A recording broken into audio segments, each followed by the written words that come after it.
Oke, Bismillah ya, saya mulai. Kita mata kuliah pagi ini, hari ini, yang pertama untuk pertemuan kita di mata kuliah Ekonometrika. Dan sebelumnya kita sudah sempat bertemu ya di mata kuliah, kalau nggak salah di metodologi penelitian, sama sebelumnya di mata kuliah apa strategi ya? Atau mata kuliah sebelumnya apa ya? Masalah. Keuangan waktu semester 1, Pak. Keuangan ya. Baru semester 1, Pak. Ya, Oh, oh ya. Metodologi belum belum sempat ya dengan saya ya. sudah. Sudah, Pak. Sudah, Pak, sudah. Sudah Sudah. Yang pertama, Pak. yang Di pertama. awal Oh, pertemuan semester. oh ya, baik. Oke, mudah-mudahan ekonometrika ini bisa membantu untuk menyusun tugas akhir karena memang di dalam ekonometrika ini combine ya, mengkombinasi dari beberapa disiplin ilmu. Jadi di sini kita akan ramu menjadi sebuah disiplin ilmu tersendiri yang saat ini banyak digunakan oleh para analis, oleh para ekonom gitu ya, untuk membantu korporasi, perusahaan, bahkan negara gitu ya dalam mendesain, merencanakan dan memproyeksi uh, kondisi ekonomi di masa yang akan datang. Oke, saudara sekalian, terima kasih sudah berkenan untuk join kuliah kita pada pagi hari ini. Karena sudah kenal, saya tidak perlu menekan diri dan beberapa mahasiswa juga saya sudah kenal dengan baik ya dari beberapa pertemuan sebelumnya. Jadi kita akan langsung saja membahas mengenai ekonometrika dan kita awali dengan beberapa hal yang saya kira penting untuk kita ketahui bersama. Ya, tujuan mata kuliah ini sebetulnya apa gitu ya, dan kita ingin mengetahui tentang apa, lalu apa yang harus kita pelajari gitu ya. Jadi di pertemuan ini kita ingin tahu tentang definisinya, ya tujuan ekonometrika itu apa, kemudian langkah-langkah yang akan dilakukan dalam suatu studi ekonomi itu seperti apa gitu ya. Kemudian merumuskan model-model karena memang di dalam ilmu ekonomi itu akan banyak asumsi-asumsi, kemudian skema-skema atau skim, model-model, ya konstruk-konstruk gitu ya, yang menyederhanakan gitu dari kondisi yang sangat complicated. Jadi kan kondisi ekonomi itu kan complicated ya, kondisi suatu negara, suatu perusahaan itu sangat rigid dan kompleks gitu ya. Tapi dalam konteks pendekatan ekonomi kita biasanya akan menyederhanakan ya, akan mencoba melihat dari sisi yang lebih simpel, lalu kemudian kita akan melakukan suatu intervensi untuk bisa memperbaiki suatu kondisi gitu ya, untuk memperbaiki suatu kondisi. Apakah itu ada dalam suatu perusahaan ataukah ada dalam suatu negara atau wilayah tertentu? Ya, jadi makanya kemudian dipisahkan menjadi dua ya, ada ekonomi mikro dan ekonomi makro ya. Kalau ekonomi mikro itu biasanya sering disebut dengan ekonomi perusahaan ya, disebut dengan ekonomi perusahaan. Nah, kalau ekonomi makro biasanya disebut dengan ekonomi negara atau pemerintahan ya. Jadi kurang lebihnya seperti itu. Lalu kemudian kita akan menggunakan suatu instrumen ya, alat-alat yang bisa kita manfaatkan untuk melakukan analisis. Nah, disinilah yang kemudian kita akan gunakan dasar-dasar statistik ya untuk melakukan analisis ekonomi tadi. Nah, kita akan coba mulai memahami definisi dari ekonometrika itu apa. Dari istilah atau kata yang kita coba pisahkan, sumber dari pengertian ekonometrika itu dari mana gitu ya. asal katanya dari ekonometrika itu dari kata economic ya, economic bahasa Inggris ya, economics dan matrix ya, matrix itu pengukuran. Matrix pengukuran ya, economics ya ilmu ekonomi yang sering kali kita sudah pelajari ya. Ilmu ekonomi itu ilmu apa? Ya saya kira sudah paham ya semuanya. Atau kita tes tes sedikit, mungkin ada yang bisa membantu, bukan mengetes ya, merimain. Kira-kira siapa yang masih ingat ekonomi ilmu apa? Ada yang tahu? Ekonomi itu ilmu apa?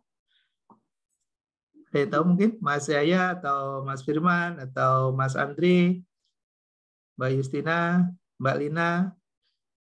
Boleh testimoni yuk. Siapa yang masih ingat? Boleh dibantu Pak. Ilmu Boleh, ekonomi Mas adalah Sandra. ilmu yang mempelajari perilaku manusia Yap. dalam memilih dan menciptakan kemakmuran. Dan Yap. inti masalah ekonomi adalah adanya ketidakseimbangan antara kebutuhan manusia yang tidak terbatas dengan alat pemuas kebutuhan yang jumlahnya terbatas. Oke. Permasalahan tersebut kemudian menyebabkan timbulnya ilmu ekonomi. Demikian Pak. Mungkin bisa dilengkapi dengan teman-teman yang lain ya Pak. Terima kasih. Izin Pak Bagio, nambahin Mas Andri, sedikit tadi. silakan. Kayaknya udah lengkap dengan Bu Justina. Lengkap sekali ya. Nah, kalau menurut saya adalah usaha gitu ya dalam membuat barang dan jasa itu untuk memenuhi kebutuhan hidup manusia dengan sumber daya yang ada sih, gitu ya, dan terbatas. Oke, good, clear ya. Saya nggak perlu mengulangi lagi. Tapi intinya tadi sudah ada underline ya, ada beberapa blueprint cetak birunya. Jadi kalau bicara tentang ekonomi bisa dilihat sebagai sebuah ilmu perilaku, behavior, ya perilaku apa? Perilaku manusia, ya gitu ya. Perilaku manusia, perilaku dalam hal apa? Dalam memenuhi kebutuhannya, gitu ya. Karena perilaku manusia banyak, ya. Nah ini perilaku dalam memenuhi kebutuhannya, gitu ya. Nah sifat kebutuhan tadi sudah disebutkan juga ya oleh Mbak Sandra bahwa manusia pada dasarnya memiliki kebutuhannya tidak terbatas, gitu ya. Kasih emas satu gunung pasti minta gunung yang kedua dan ketiga dan seterusnya gitu ya, tidak akan pernah puas. Jadi itulah manusia, dia selalu ingin memenuhi kebutuhannya. Tapi kenyataannya ternyata resources terbatas ya, terbatas dalam konteks karena di situ ada price ya, ada harga, ada sesuatu yang harus dibayar oleh manusia yang ingin memenuhi kebutuhannya sehingga ada namanya batas. Nah, batas dalam ekonomi makro itu ada namanya capital budgeting ya, ada yang namanya budget line gitu ya. Jadi budget line itu manusia bisa memenuhi kebutuhan sesuai dengan batasan budget yang dia miliki gitu ya. Jadi maka kemudian karena dia harus memilih ya kan, karena budgetnya terbatas dia harus memilih gitu ya, memilih yang paling memiliki tingkat utilitas yang tinggi gitu ya, yang memiliki tingkat utilitas atau utility yang paling tinggi. Manusia akan sangat paham itu bagi mereka yang memang memahaminya gitu ya. Tapi kalau yang tidak paham, nah makanya kemudian kita perlu belajar ekonomi. Kenapa? Karena kita harus bisa menggunakan resources yang terbatas yang kita miliki ini untuk mendapatkan gitu ya, untuk mendapatkan resources yang kita butuhkan sesuai dengan tingkat utilitas yang paling tertinggi menurut kita gitu ya. Nah, disitulah kemudian muncul yang namanya ilmu pengambilan keputusan ya. Jadi ada bagaimana mengambil keputusan gitu ya untuk mendapatkan tingkat utilitas yang tertinggi dari keterbatasan resources ya, yang terbatas, ada scarcity ya, ada keterbatasan kelangkaan gitu ya, untuk memenuhi kebutuhan ya secara maksimal ya. Nah, kegiatan untuk bisa memenuhi itu tadi disebutkan oleh Mas Andri, maka ada di situ usaha ya, ada usaha, ada namanya produksi ya. Makanya dalam ilmu ekonomi itu ada tiga kegiatan utama di dalam kegiatan ekonomi ini. Sambil merimen, takutnya nanti kalian mungkin bisa saja lupa ya, padahal kita sedang belajar tentang bisnis dan ekonomi ya. Di dalam program Pascasarjana Magister Management ini kan kita bagian dari ilmu economic science ya. Nah, kita tadi ya kembali lagi kepada bagaimana kita bisa mengambil keputusan dengan optimal dalam memenuhi kebutuhan kita. Ya, nah kita itu kan dalam tanda petik ya, kita sebagai individual gitu ya, kita sebagai individu, ini saya, Bagio, Mas Andre gitu ya, Mas Firman, ada Mas Blikur gitu ya, ada Mbak Nila gitu ya, ada Mas Sandra, ada Mbak Dila dan sebagainya, itu adalah individu ya. Nah, ketika kemudian kita lebih dari satu, menjadi namanya ekonomi rumah tangga ya. Menjadi kebutuhan namanya ekonomi rumah tangga. Ada individu, ada rumah tangga, kemudian ada yang namanya masyarakat atau negara, ya. Nah, ada pelaku ekonomi yang lain, yaitu swasta, ya, swasta atau business entities, ya, entitas bisnis. Nah, kalau kegiatan ekonomi itu sendiri ada 3 tadi sudah disebutkan oleh Mas Andrea. Jadi memproduksi barang. Nah, ketika kita produksi, kemudian ada kegiatan distribusi, ya, ada kita distribusi. Untuk apa sih distribusi? Untuk mengantarkan kepada siapa? Kepada konsumen, ya. Ada kegiatan konsumsi. Jadi kegiatan ekonomi itu secara garis besar hanya 3 saja, ya. Jadi yang pertama adalah memproduksi atau produksi, kemudian distribusi, lalu kemudian konsumsi. Jadi ada 3 kegiatan ekonomi utama. Ya, oke. Nah, kita saat ini sedang mempelajari, ya, akan mempelajari, sedang dan akan mempelajari tentang bagaimana cara mengukur, ya, cara mengukur aktivitas ekonomi itu, yang kemudian bisa berpengaruh, ya, bisa berpengaruh dari kegiatan ekonomi satu terhadap kegiatan ekonomi yang lain. Ya, contoh sederhana misalnya kita melakukan kegiatan produksi misalnya, maka kegiatan produksi itu akan berpengaruh terhadap kegiatan konsumsi. Gimana kita bisa berkonsumsi kalau kemudian tidak ada produksi, misalnya gitu ya. Lalu bagaimana kegiatan distribusi akan bisa berjalan ya kalau tidak ada barang atau komoditas yang didistribusikan hasil dari produksi. Jadi semua akan mempengaruhi. Makanya kemudian kita ingin mengukur gitu ya. Ketika ada misalnya tingkat konsumsi tertentu terhadap suatu barang atau komoditas, apakah akan berpengaruh terhadap produksi, gitu ya? Nah, disitulah yang kemudian muncul yang namanya pasar. Ya, muncul adalahnya pasar. Karena pasar itulah yang akan menentukan harga, pricing, dan akan menentukan quantity.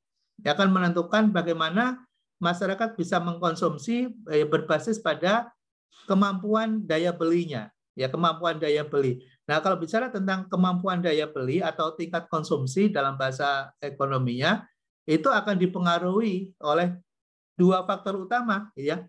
Harga, apakah harganya masih terjangkau, terbeli atau tidak? Ya, makanya ada price, ya. Ada pricing, menentukan harga, dan ada price, ada harga. Nah, harga itu akan dipengaruhi oleh quantity atau jumlah komoditas barang yang akan dikonsumsi tadi, gitu ya. Kalau barangnya jumlahnya berlimpah banyak, harganya cenderung mahal atau murah, Mas Andri, Mas Firman? Murah, Murah. Kalau banyak Murah, Pak. Ya. Yes, good. Ini sudah mulai bagus nih. Bukan mulai, tapi memang udah bagus. Ya, jadi calon-calon analis gitu ya. Jadi kalau misalnya barang berlimpah, ya lebih banyak dari yang dibutuhkan oleh konsumen, maka price, harga akan menjadi turun. Ya, akan menjadi turun. Itu hukum pasarnya seperti itu. Ya. Sebaliknya, ketika kemudian barang yang tersedia terbatas, maka harganya akan cenderung naik. Ya, apabila ada asumsi tingkat permintaannya, konsumen itu tidak ikut turun, gitu ya. Makanya kemudian sekarang kita sudah tahu, sekarang ini ada kecenderungan inflasi atau tidak? Ayo, siapa yang mengikuti informasi? Mas Septian mana Mas Septian? Ya, saya, Pak. Yes, Mas Septian. Mas? Ya, cenderung, Pak. Cenderung naik harga-harga barang kah atau turun? Ya, naik, Pak. Naik ya, good. Pengamat yang baik. Ada lagi Mbak Indriani, mana Mbak Indriani? Ada nggak nih Mbak Indriani? Hadir, Pak. Hadir, good. Mbak, kasih pandangan. Sekarang kalau ibu-ibu biasanya sensitif banget ya. Ini lagi Iya, Pak. cenderung naik atau turun, Mbak, barang-barang? Ya kalau menurut pengamatan saya sebagai ibu rumah tangga ya Pak, kalau barang-barang ya harga-harga produk sekarang cenderung naik ya Pak. Tapi nilai Naik ya. mata uang ya semakin kecil begitu Pak menurut pengamatan saya. Good. Pengamat yang Mungkin baik. ada hubungannya dengan hukum supply demand mungkin ya Pak ya. Betul. Betul sekali. Ya, good. Jadi kita sudah menjadi good observer ya, kita sudah menjadi pengamat yang baik. Sekarang ada kecenderungan naik ya. Kalau kecenderungan naik, maka kita bisa mengatakan sekarang sedang terjadi apa? Sedang terjadi Inflasi, Pak. Inflasi Pak. Ya, terjadi inflasi. Inflasi. Dan inflasi ini terjadi di mana-mana sekarang, bukan hanya di Indonesia, di seluruh dunia. Ya, bahkan yang sebelumnya itu inflasi bisa dijaga di angka tertentu, misalnya di Amerika gitu kan cuma 2%. Kemudian di negara maju lain seperti Jepang itu di bawah 1% ya kenaikan inflasinya. Kemudian di Inggris misalnya itu sama dengan Amerika di angka 2% bisa ditahan di angka 2% kenaikannya. Kenapa? Karena mereka bisa mengendalikan itu stok barang gitu ya. Ketika ada kekurangan pasokan gandum, dia bisa ambil dari mana-mana di seluruh dunia. Sehingga harga gandum bisa kembali normal dan bisa ditahan dengan harga tertentu gitu ya. Misalnya harga misalnya ini terkait dengan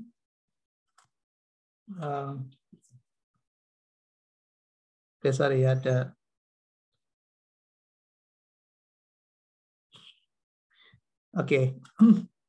halo, masih terdengar ini suara Masih, saya? Pak. Masih, Pak. Masih Pak. Terima kasih, sorry. Ini kadang ada telepon masuk mengganggu. Saya matikan saja deh. Oke. Nah, balik lagi tadi. Ini case yang terjadi saat ini di global ya, di semua negara yang dulunya sebelumnya sangat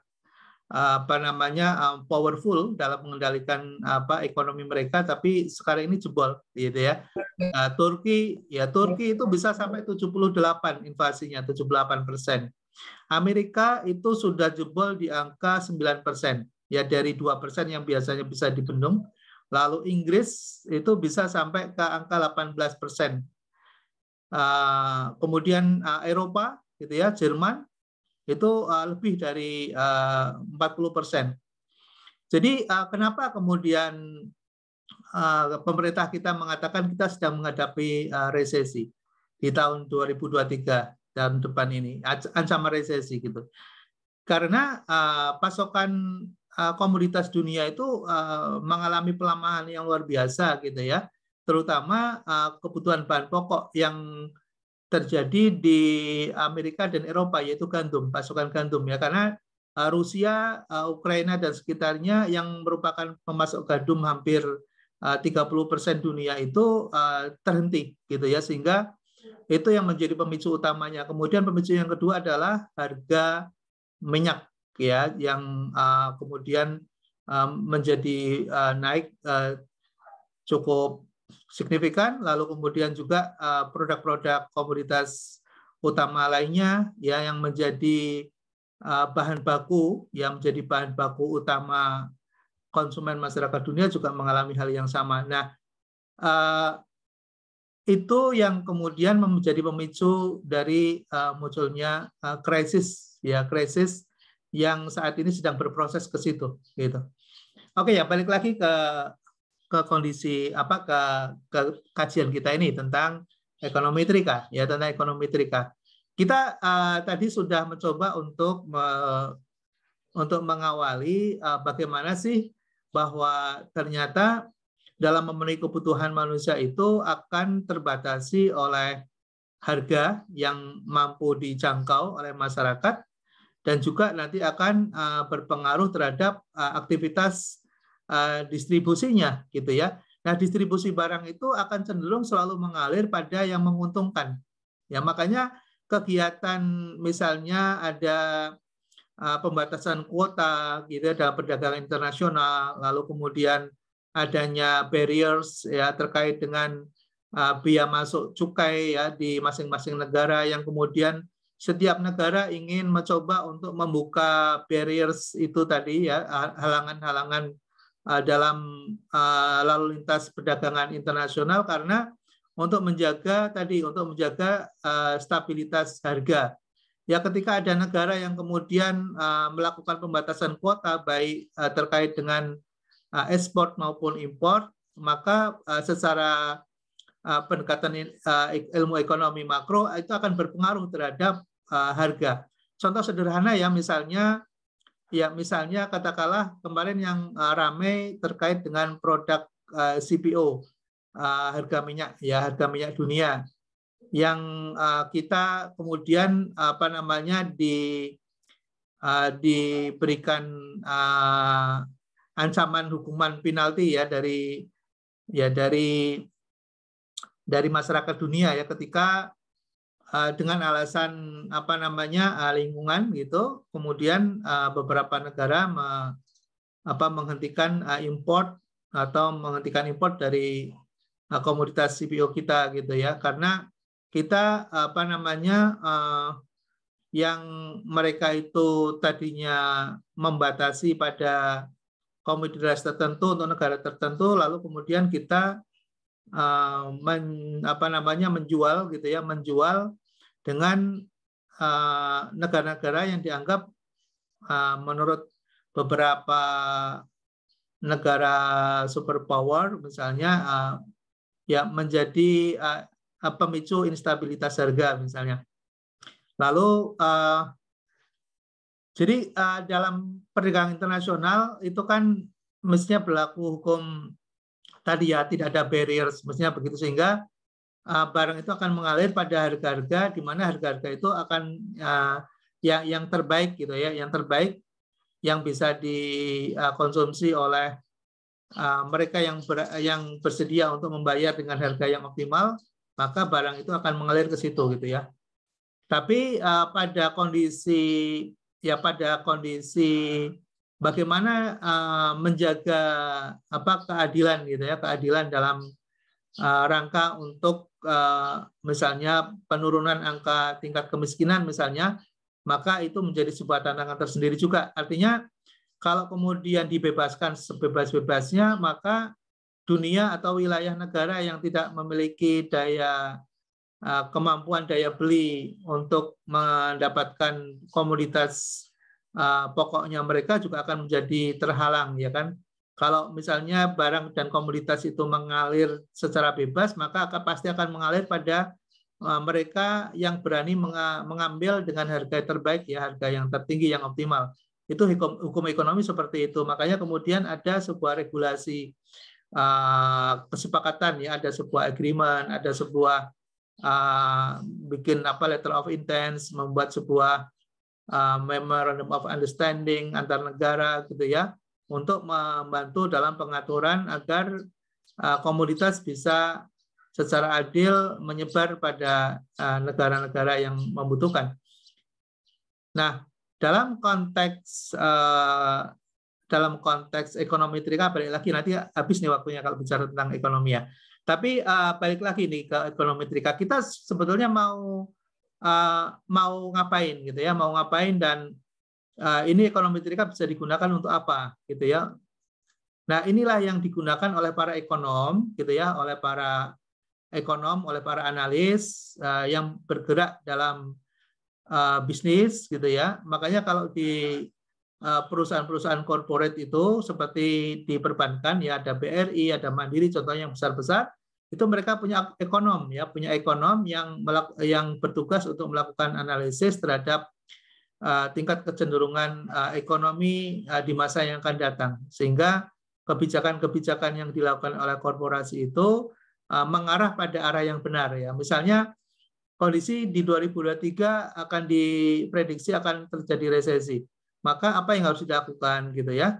Lalu kemudian apakah harus melakukan pencadangan yang cukup gitu ya dari sisi likuiditasnya. Kemudian misalnya apakah ada produk baru yang bisa diluncurkan untuk menyasar pada mereka yang tidak terimbas dari resesi misalnya, sehingga produknya tetap bisa running well gitu ya. Nah, ini menjadi penting sekali ya ekonometrika ini agar arah dari perusahaan atau arah suatu kebijakan negara itu menuju pada arah yang benar, gitu ya, menuju pada arah yang benar. Oke ya, tadi bicara tentang pemahaman definisi, ya, ekonometrika salah satu cabang ilmu social science karena ilmu ekonomi juga sosial, tapi science ya pendekatannya karena menggunakan ilmu-ilmu ekonomi, matematik, statistik, gitu ya, untuk menganalisis suatu fenomena. Nah, kalau kita coba lihat lagi definisi yang lain, tadi ya, mempelajari perilaku manusia tadi ya, dalam mengalokasikan sumber daya yang dimiliki secara efisien untuk memenuhi kebutuhannya. Ya, tadi sudah sudah dibahas sebelumnya, memang seperti itu arah dari ilmu ekonomi yang kemudian kita akan gunakan pendekatan metodologinya dengan menggunakan ekonometrik. Karena ilmu ekonomi itu bisa kita dekati dengan ilmu sosial juga bisa, ya, dengan statistik juga bisa.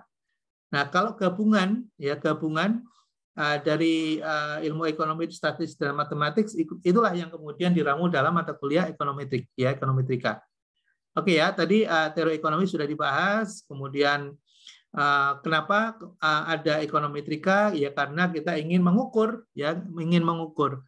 Mengukur apa? Kita ingin mengukur indikator-indikator ekonomi, ya, indikator-indikator ekonomi. Indikator ekonomi itu seperti apa? Tadi kita sudah sebut diantaranya ada inflasi, itu indikator ekonomi.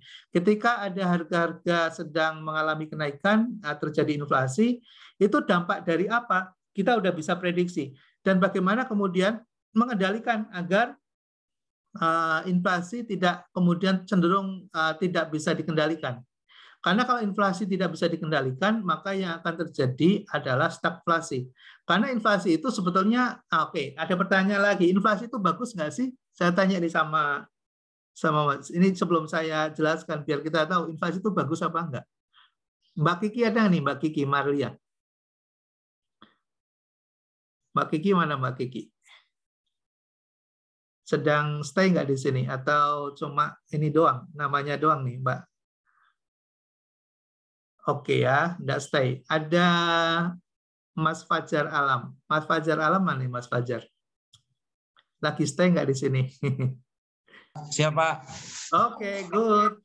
Ya. Mas Fajar, halo. Boleh ya, halo. dibuka sambil saya ingin kenal Mas Fajar yang mana ya? Oh ya, siap Pak.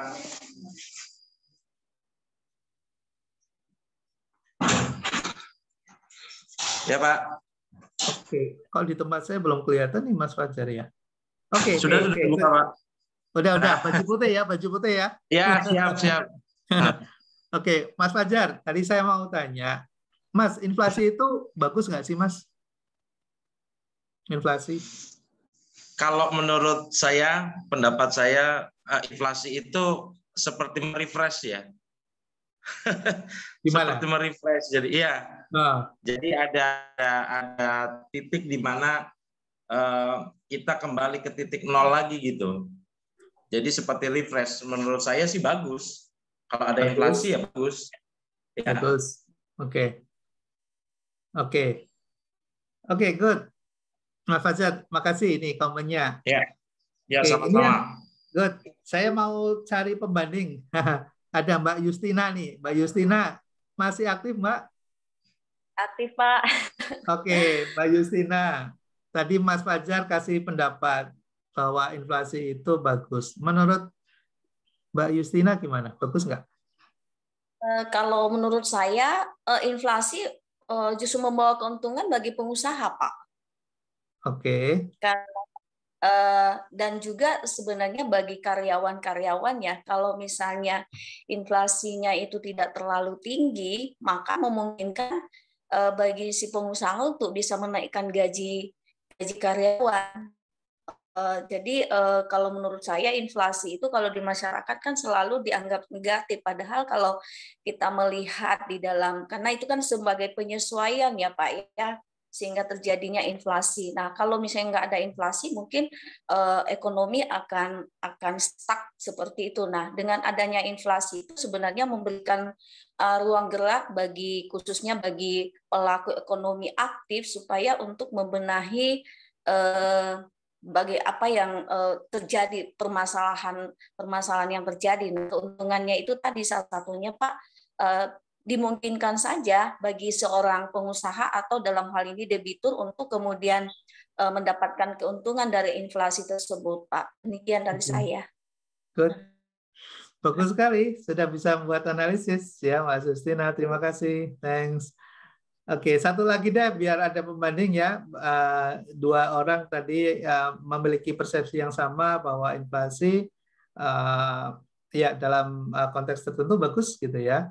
Oke, good. Boleh, Pak. Ada lagi, boleh yang mau pendapat? Mas siapa nih?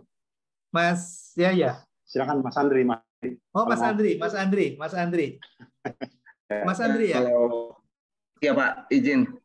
Ya kalau inflasi sendiri kan sebenarnya kan kenaikan ya Pak ya, kenaikan secara umum gitu dalam waktu tertentu. Nah akibatnya itu menurut saya sih memang ada dua, bisa baik maupun buruk gitu ya Pak ya. Oke. Ya. Bisa baik kalau seperti yang tadi teman-teman yang sudah sampaikan gitu ya. Tapi bisa buruk apabila permintaan terhadap kenaikan barang itu tidak seimbang gitu, ada ketidakseimbangan antara permintaan dengan persediaan yang ada. Itulah yang harus disesuaikan. Makanya angka inflasi itu harus dijaga begitu ya. Seberapa persen sih yang bisa tetap istilahnya kita jaga begitu ya. Karena di situ ada faktor permintaan, ada faktor ketersediaan gitu ya. Balik lagi ke hukum ekonomi tadi gitu ya. Apabila antara keduanya tidak ada keseimbangan atas kenaikan gitu ya, ataupun penurunan deflasi gitu, ya itu akan terjadi ketidakseimbangan. Mungkin resesi akan terjadi begitu. Itu sih Pak, menurut saya seperti itu. Oke, good Mas Andri, Mas Fajar, Mbak Justina, terima kasih.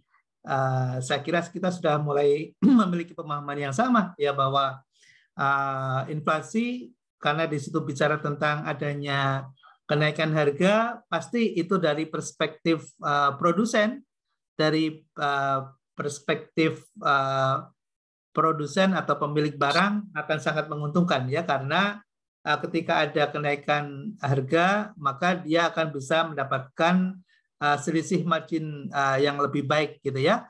Tapi pada saat kondisi tertentu, ketika kemudian daya beli masyarakat tidak bisa menjangkau, maka berarti kuantiti atau jumlah komoditas barang yang dijual itu akan mengalami penurunan, decline, gitu ya, akan mengalami penurunan. Bahkan pada saat tertentu dari sisi perspektif konsumen sebagai salah satu unsur daya dorong permintaan, gitu ya, maka akan mengalami stuck, ya, akan mengalami stagnasi, ya, tidak mampu lagi untuk membeli karena harga yang terlampau tinggi misalnya. Maka tentunya hal itu tidak menguntungkan. Maka betul sekali apa yang disampaikan oleh Mas Andri tadi, bisa akan menimbulkan berdampak positif juga ada, bisa berdampak negatif apabila tidak bisa dikendalikan. Nah, sekarang kenapa kemudian jadi begini, ketika ada inflasi, maka itu adalah indikator dari suatu pertumbuhan, dari growth, ya, dari growth. Makanya negara-negara berkembang itu akan menjadi sasaran investasi bagi negara maju. Kenapa? Karena di negara maju itu investasi sudah tidak menguntungkan lagi, ya, tidak menguntungkan. Ya, kenapa? Karena kalau ditaruh di bank atau di deposito, ibaratnya tidak akan menghasilkan apa-apa, ya. Uang yang tidak diputar itu tidak menghasilkan apa-apa. Tapi bagi negara berkembang seperti Indonesia, ketika kita naruh deposito itu masih bisa untuk makan, ya. Misalnya ada uang 1 miliar taruh di deposito dengan rate 6% sekarang misalnya, berarti kita masih bisa dapat uang gitu ya sekitar 6 juta gitu ya, 6 juta gitu ya, tanpa ngapa-ngapain, ibaratnya begitu. Oke. Nah, kalau kalau misalnya kita tidak ada rate, ya, nah sekarang hubungannya apa? Ya, hubungannya apa antara yang kondisi sehat dan kondisi yang tidak sehat dalam konteks makroekonomi gitu ya. Nah, inflasi itu mestinya akan mendorong pertumbuhan, mestinya ya akan mendorong pertumbuhan. Nah, pertumbuhan itu kalau kemudian inflasi tidak mendorong pertumbuhan, gitu ya. Nah, pertumbuhan itu indikatornya apa? Indikatornya kebanyakan menggunakan 2 parameter, yaitu adanya konsumsi total, ya, consumption agregat atau expenditure, ya, expenditure, aggregate expenditure atau total dari keseluruhan pengeluaran masyarakat, atau bahasa lain adalah total dari tingkat konsumsi masyarakat. Itu adalah salah satu indikator dari pertumbuhan. Indikator pertumbuhan yang lain adalah kita bisa bicara dari tingkat produktivitas, ya, produksi yang dihasilkan oleh masyarakat secara keseluruhan. Itu bisa menjadi indikasi dari suatu pertumbuhan, gitu ya. Nah, ketika terjadi inflasi, kemudian inflasi itu lalu produk barang atau komoditas itu tidak bisa terjangkau oleh masyarakat, maka berarti artinya consumption aggregate-nya itu menjadi turun, ya, daya beli masyarakat turun. Berarti apa? Tingkat pertumbuhannya juga akan tertahan, tidak bisa tumbuh. Ya, pertama. Jadi ketika ada inflasi lalu tidak diiringi dengan tingkat pendapatan masyarakat, gitu ya, maka disitulah yang kemudian disebut dengan resesi, ya. Nah, sekarang saya punya datanya, tapi mungkin belum sekarang waktunya untuk saya munculkan. Mudah-mudahan pada pertemuan berikutnya saya bisa tunjukkan kecenderungan data yang sekarang sedang bergerak, ya, dari tingkat total inflasi yang sedang berjalan, kemudian pertumbuhan yang ada saat ini seperti apa, gitu ya. Yang kemudian Pak Peri Warjio, Gubernur Bank Indonesia, mengatakan kita sedang menuju pada resesi, gitu ya. Direktur Bank Indonesia berani mengatakan bahwa kita sedang cenderung menuju pada resesi. Kenapa? Karena data-data makro kita sedang bergerak ke situ, gitu ya. Inflasi bertumbuh tapi tidak diiringi dengan tingkat pertumbuhan, ya. Nah, inilah yang kemudian kemudian pemerintah mengendalikan dengan pendekatan moneter, yaitu tingkat suku bunga. Nah, tingkat suku bunga dengan inflasi itu secara normal memiliki hukum positif. Positif artinya berhubungan positif, korelasinya positif. Ketika kita ingin ketika inflasi berhubungan negatif maksud saya. Jadi ketika inflasi itu naik, ya, ketika inflasinya naik, gitu, ya, kemudian tingkat suku bunganya dinaikkan, gitu ya, maka pertumbuhan akan turun, gitu ya, dan sebaliknya, itu. Nah, kondisi yang terjadi sekarang ketika ingin mengendalikan inflasi dengan tingkat suku bunga, ketika tingkat suku bunganya dinaikkan, gitu ya, harusnya inflasi itu bisa ditahan, ya, bisa ditahan. Tapi sekarang tingkat suku bunga dinaikkan, tapi inflasi tetap naik, ya, tidak bisa ditahan dengan tingkat suku bunga itu. Nah, berarti artinya bahwa kekuatan di sektor real itu tidak bisa dibendung. Nah, biasanya moneter itu bisa membantu untuk mengendalikan dalam menstabilisasi harga, ya, di pasar. Tapi dalam kondisi tidak normal itu tingkat suku bunga itu tidak bisa mengendalikan inflasi, ya. Jadi logikanya begini. Apa sih hubungan antara inflasi dengan tingkat suku bunga dan dengan pertumbuhan, gitu ya? Ketika terjadi inflasi, berarti artinya apa? Inflasi terjadi karena orang masih pegang uang banyak, ya. Jadi ketika ada pegang uang banyak, maka harga berapapun biasanya tetap aja dibeli. Ya, itu yang mendorong inflasi, ya. Nah, bagaimana mengendalikan agar uang yang beredar itu bisa dibatasi jumlahnya? Dengan cara bagaimana? Gitu ya. Nah, dalam pendekatan moneter, maka yang akan melakukan adalah bank sentral. Ya, bank sentral yang akan mengendalikan. Caranya bagaimana? Bank sentral meningkatkan tingkat suku bunga seperti yang dilakukan oleh The Fed oleh Amerika sekarang, atau The Europe Central, atau yang dilakukan oleh Indonesia lewat Bank Indonesia. Bank Indonesia meningkatkan rate, ya, BI rate-nya dinaikkan. Untuk apa? Untuk menarik dana dari lembaga keuangan perbankan. Ketika BI rate dinaikkan, maka akan ada kecenderungan bank-bank di Indonesia perbankan itu akan naruh uangnya di Bank Indonesia. Kenapa? Karena menarik. Ya, kenapa? Karena menarik. Yang tadinya misalnya cuma 4% dikasih 6% misalnya. Maka akan menarik bank daripada sekarang sulit menyalurkan kredit, taruh aja di Bank Indonesia uangnya itu. Ya. Maka kemudian perbankan uang cash ya, dana bank itu akan mengalir ke bank sentral. Nah, ketika bank perbankan mengalami ya dananya itu menjadi berkurang karena mengalir ke Bank Indonesia, maka perbankan juga akan meningkatkan suku bunga untuk apa? Menarik dana dari masyarakat, ya, untuk menarik dana dari masyarakat. Nah, misalnya Mas Andri nih, misalnya ya kan biasanya uangnya diputar menghasilkan, sekarang nggak jelas gitu ya, mau nge-grab nggak, yang penumpangnya berkurang gitu ya, mau bisnis buka pulsa kota, jualan pulsa kota, sekarang yang beli juga udah sedikit, misalnya wah nggak jelas semuanya nih gitu ya, wah daripada nggak jelas saya taruh aja di bank, nah, gitu biasanya itu malah kian bagus lagi deposito misalnya gitu. Nah lalu kemudian beramai-ramai orang naruh uangnya di bank gitu ya. Nah ketika naruh uangnya di bank, maka yang terjadi adalah apa? Uang yang beredar ya M2-nya, M1 dan M2-nya menjadi berkurang ya, menjadi berkurang. Ketika berkurang berarti apa? Tingkat konsumsi masyarakat juga akan tertekan. Ya, akan tertekan. Nah, ketika tertekan, maka kenaikan harga itu bisa ditekan. Ya, karena barang yang tadinya itu berapapun dibeli, ini sekarang tidak dibeli, maka yang jualan itu agar bisa dibeli turunkan harganya, gitu ya, turun harganya. Itu untuk menekan inflasi. Itu dalam kondisi normal, ya, itu dalam kondisi normal seperti itu bisa dikendalikan.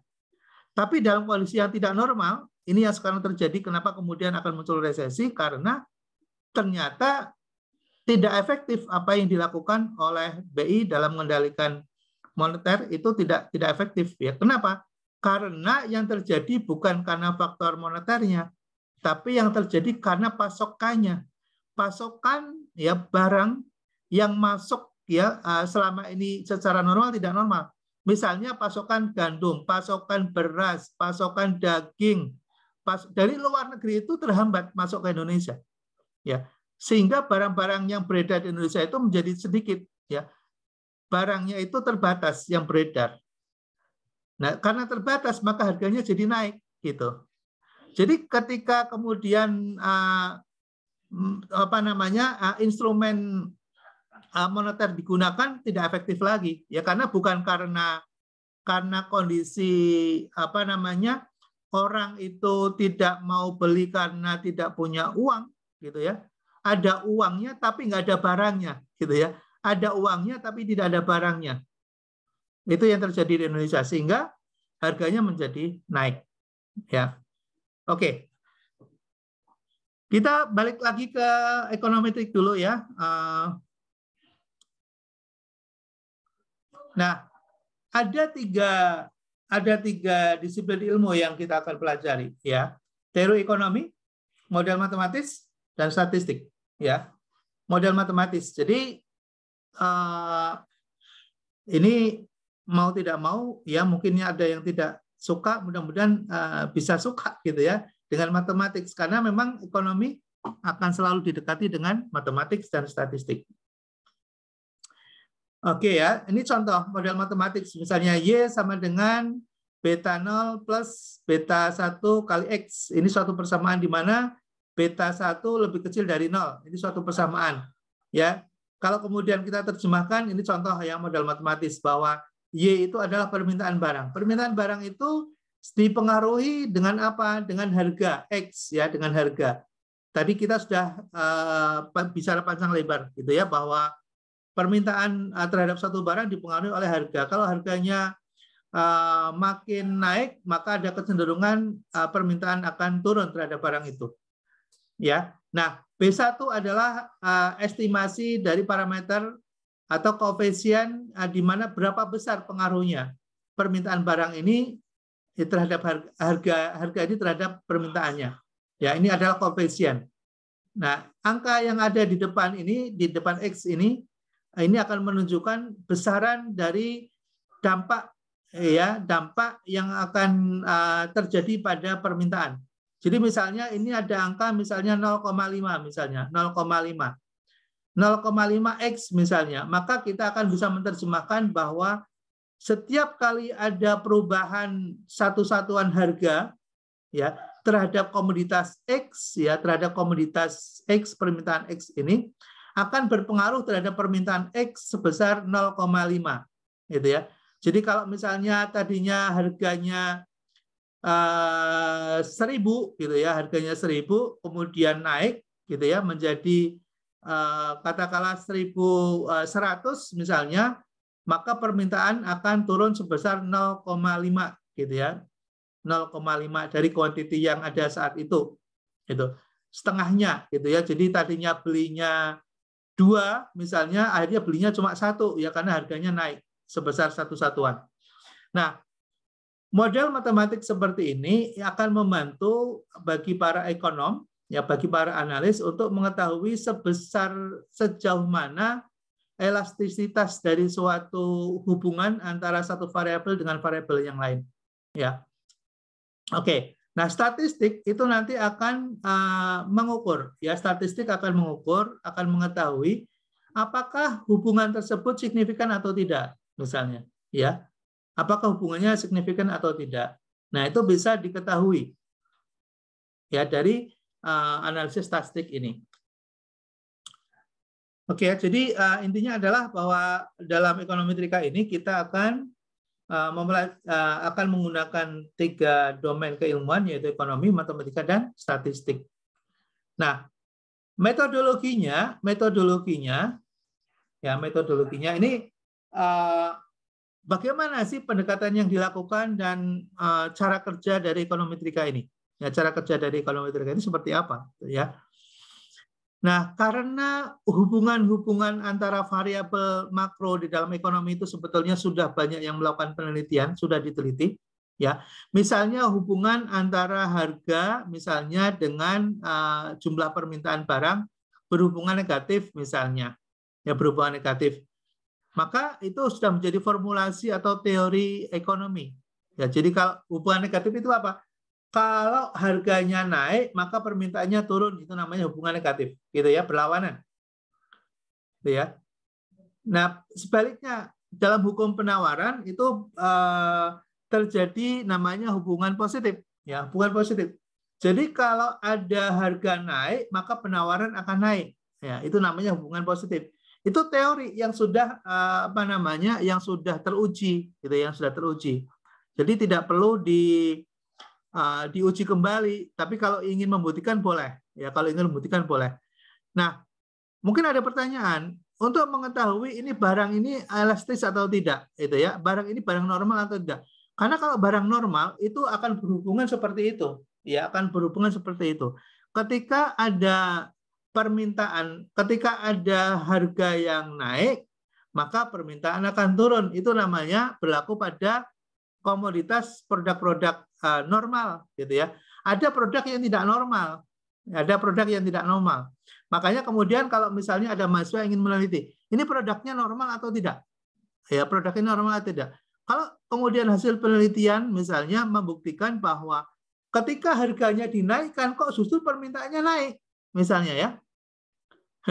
Jadi ada harganya dinaikkan, kok kemudian permintaannya naik, misalnya, gitu ya. Maka berarti dia bukan produk normal, ya bukan produk elastis. Itu. Nah, lalu kemudian akan berpengaruh terhadap apa? Terhadap cara promosinya, terhadap cara beriklan, gitu ya. Kemudian semua akan berpengaruh ya dalam pengambil kebijakan. Kalau ternyata barang itu bukan barang elastis atau barang normal. Contoh barang tidak normal apa? Yang tidak elastis, barang yang tidak elastis. Ada yang bisa kasih contoh nggak? BBM, Pak. BBM. BBM. BBM. Tetap ngantri bisa. itu. Dinaikkan tapi tetap ngantri. Oke. Ada lagi?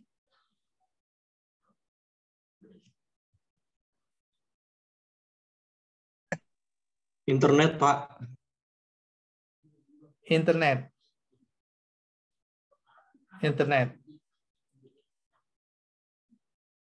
Oke, ada lagi? 9 bahan pokok, Pak. Oke, sembako. Oke ya, sembako itu barang normal ya, sembako itu barang normal, elastis ya. Jadi kalau harganya, misal kita jualan sembako misalnya ya, lalu kemudian kita naikkan aja 100 rupiah, 500 rupiah gitu ya per kilo misalnya. Itu ibu-ibu sangat sensitif ya. Hari itu dia mungkin terakhir akan beli ke kita. Lalu besoknya dia akan berpindah ke pembeli yang lain, ke penjual yang lain. Itu namanya sensitif ya, elastis. Jadi setiap kali ada perubahan harga, maka dia akan si konsumen akan langsung bereaksi ya. Dalam perilaku pembeliannya akan berubah. Itu namanya barang elastis. Itu hukum ekonomi itu berlaku pada kondisi-kondisi yang normal seperti itu ya.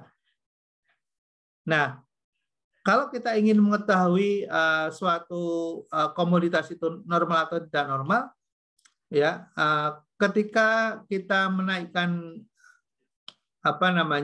ketika kita menemukan suatu pola perilaku, misalnya yang mestinya itu berlaku konsep ekonomi, tapi itu tidak berlaku, ya itu namanya barang tidak normal. Ya misalnya apa? Berlian, misalnya berlian atau diamond, ya diamond kita jualan diamond atau barang-barang antik misalnya, ya barang-barang antik. Barang-barang antik itu kalau kita publikasikan secara luas, orang tidak akan tertarik. Ya, barang antik atau misalnya kayak jimat gitu ya, atau mungkin kita pernah mengkoleksi barang-barang dari warisan orang-orang dulu gitu ya, yang tidak bisa kita nilai dari bentuknya ya, tapi bisa dinilai dari value misalnya, ya, atau barang-barang mewah lainnya, ya barang-barang mewah lainnya. Nah itu kalau semua orang tahu malah justru tidak menarik, ya. Tapi kalau promosikan terbatas justru akan menjadi sangat menarik misalnya, dan harganya akan semakin naik gitu ya, akan semakin naik misalnya. Nah, silakan nanti mungkin ada yang tertarik untuk melakukan suatu studi gitu ya, untuk mengetahui apakah barang yang diteliti itu masuk dalam barang-barang yang elastis atau anelastis misalnya. Oke ya. Nah, di sini ada, makanya kemudian kalau kita sudah mengetahui tentang konsep-konsep dalam teori ekonomi misalnya, maka kita akan bisa membuat suatu hipotesis. Ya, kita akan bisa membuat hipotesis kalau kita sudah tahu hubungan antara variabel-variabel ekonomi tadi, apakah harga, apakah inflasi, apakah pertumbuhan ekonomi, apakah tingkat suku bunga, apakah devisa, apakah nilai tukar, misalnya. Ya, semua indikator-indikator ekonomi yang kita ketahui itu, ya, itu sudah banyak yang diteliti dan secara umum, secara general itu sudah ada suatu pola, ya. Nah, pola-pola yang sudah diuji beberapa kali itu menjadi sebuah teori. Makanya kemudian kita harus membaca teori-teori di dalam ekonomi, gitu ya. Lalu kemudian kita bisa membuat hipotesis. Kalau kita sudah tahu teorinya, kita bisa membuat sebuah hipotesis. Misalnya begini, hipotesis bahwa kita menduga akan terjadi resesi ekonomi misalnya. Kita menduga akan terjadi resesi ekonomi misalnya di tahun 2023. 2023-2024 akan muncul resesi ekonomi. Nah, itu hipotesis. Itu dugaan, ya itu dugaan. Nah, dugaan Anda itu benar atau tidak, kemudian membuat asumsi-asumsi, ya asumsi-asumsi. Asumsi berdasarkan dari data-data historis yang saat ini ada, data-data empiris, ya data-data historis dan empiris yang ada digunakan, gitu ya, digunakan. Kemudian membuat asumsi-asumsi, ya karena ilmu ekonomi itu ada asumsi-asumsi, ya. Asumsi misalnya terjadi pertumbuhan yang konstan ke depan, misalnya. Kemudian misalnya akan asumsi apa lagi silakan digunakan gitu ya untuk membatasi dari hipotesis yang Anda mau buat itu.